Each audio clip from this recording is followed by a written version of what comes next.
pura itu bukan hanya semata-mata tempat sembahyang, tetapi juga adalah tempat yang nyaman bagi anak-anak, juga pembentukan karakteristik anak-anak dari sisi baik dari sisi knowledge dan juga dari sisi keagamaan, supaya mereka kedepannya kuat dalam pendidikan di bidang teknologi, sains dan segala macamnya, dan juga didasari oleh pengetahuan agama yang kuat.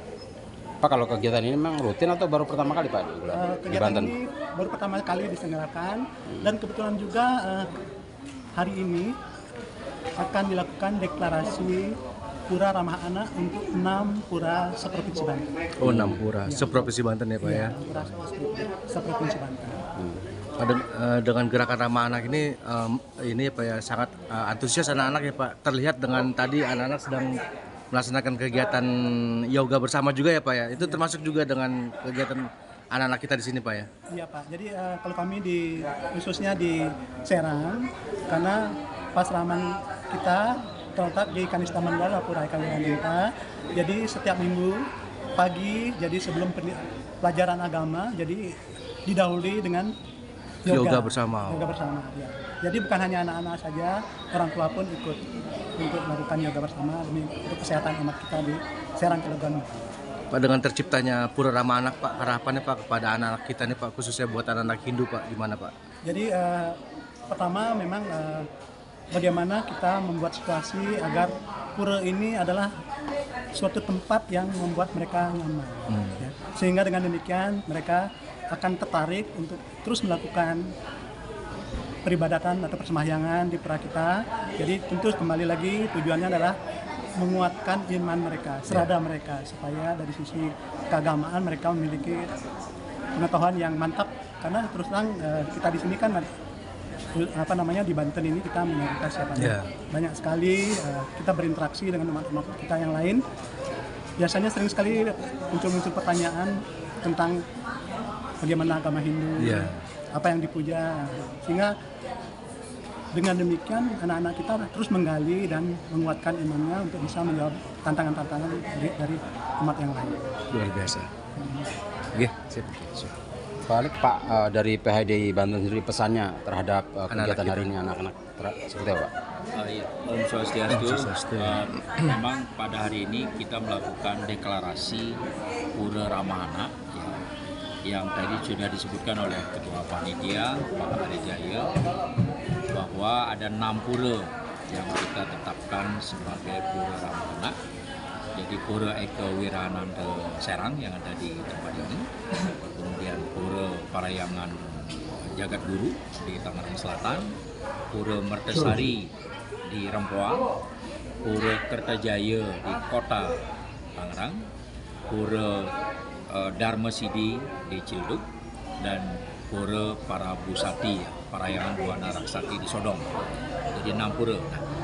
6 pura ini sebagai Pura Ramah Anak yang maksud tujuannya adalah bagaimana pura ini tidak hanya sebagai tempat ibadah, tapi adalah menjadi center of excellence, ya, menjadikan anak-anak Hindu yang unggul ke depan ini melalui gerakan. Ini kan salah satu ya, gerakan nasional sebetulnya ini. Gerakan nasional Pura Ramah Anak yang ditetapkan oleh Dirjen Bima Sindu, kemudian PHD Pusat ya, untuk melaksanakan gerakan nasional Pura Ramah Anak di seluruh provinsi di Indonesia. Nah, Banten ini menjadi provinsi yang ke-15 ya, Provinsi Banten ini sebagai tempat gerakan nasional Pura Ramah Anak. Nah, tujuan utama adalah dari sisi visi dan misi adalah bagaimana merupakan gerakan bersama, ya, gerakan bersama dalam merubah mindset di dalam perilaku dan juga di dalam sudut pandang, ya, anak-anak kita sebagai generasi penerus bangsa. Juga tujuannya adalah menyukseskan program pemerintah yang disebut program Idola Indonesia Layak Anak tahun 2030. Ini basicnya. Jadi salah satu gerakannya adalah Pura Ramah Anak ini. Karena apa 2030? Karena generasi muda ini adalah merupakan generasi Z ya, yang akan menjadi penerus kita. Nah, sehingga diperlukanlah gerakan-gerakan seperti ini menjadikan pura atau di Jabo pura, di luar puranya, karena ada peseraman, ada sekolah anak-anak. Nah, ini generasi ini kita harus siapkan. Nah, sehingga disinilah peran Parisade Hindu Dharma Indonesia dan juga pemerintah untuk pembinaan kepada anak-anak kita. Jadi gerakannya gerakan bersama namanya. Ya, Di Provinsi Banten ini ya Pak ya? Ya, untuk Provinsi Banten dan juga nasional. Oh iya. Ya, ini adalah salah satu gerakan dari 15 provinsi tadi yang sudah dideklarasikan. Nah, kita nanti adalah mendeklarasikan gerakan Pura Ramah Anak secara bersama-sama. Jadi antara Parisade, pengurus Banjar, ya, stakeholder, generasi muda, ya, juga peseraman, juga wanita Hindu Dharma, ya, ibu-ibu, ya, juga tokoh-tokoh masyarakat yang juga pemerintah, unsur pemerintah. Jadi yang diwakili oleh apakah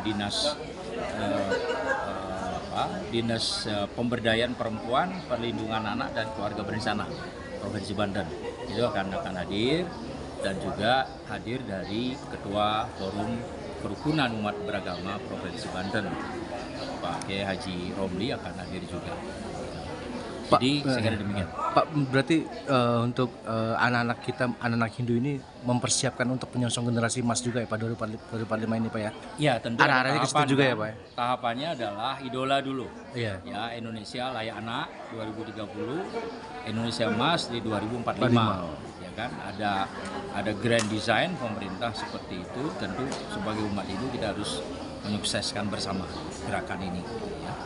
Jadi turut serta juga ya Pak anak-anak Hindu kita ya Pak ya? Iya, betul. Jadi sehingga anak-anak ini tadi yang saya sebutkan, perubahan mindsetnya, ya kan, kemudian perilakunya, kemudian toleransinya, ya kan, karena harus mengedepankan toleransi di dalam kehidupan beragama, kehidupan berbangsa bernegara, ya, karena kita tinggal di daerah yang heterogen ya di Banten ini, sehingga ini yang harus dibangun mulai sejak dini bagi anak-anak, gitu ya. Pak, implementasinya terhadap pelaksanaan program Pura Ramah Anak ini seperti apa Pak implementasinya Pak? Implementasinya Program-programnya.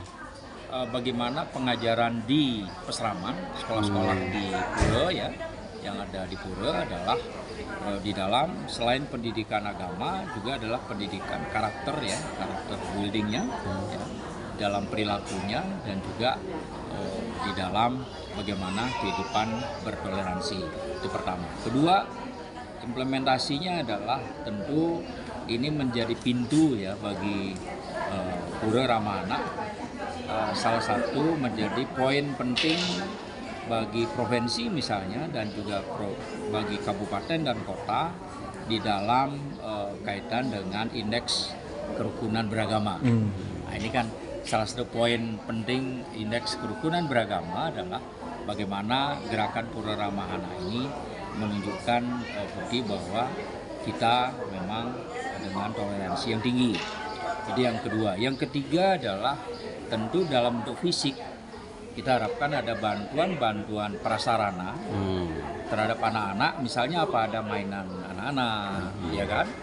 Fasilitas pendidikan yang ditingkatkan, ya kan? Jadi misal contoh di Pura Aditya Rawamangun itu sudah dimulai karena itu percontohan, itu di halaman puranya di luar itu ada tempatan main anak-anak. Nah ini kan pendidikan juga permainan anak-anak bukan hanya untuk TK tapi juga untuk yang SD, SMP kan juga bisa bermain ya. Jadi ada belajar, ada tempat bermain, ya kan, fasilitasnya, sehingga ke Pura ini tidak hanya ritual persembahyangan ibadah, tapi hari-hari tertentu bisa dipakai untuk kegiatan sosial keagamaan, kegiatan anak-anak. Ya seperti sekarang, misalnya rutin setiap hari Minggu ada kegiatan yoga bersama ya, olahraga yoga bersama itu rutin sudah, dan ini implementasi juga bagian dari termasuk ya Pura Ramah Anak itu. Oke, siap. Oke, luar biasa. Terima kasih. Semua Program bersama pemerintah.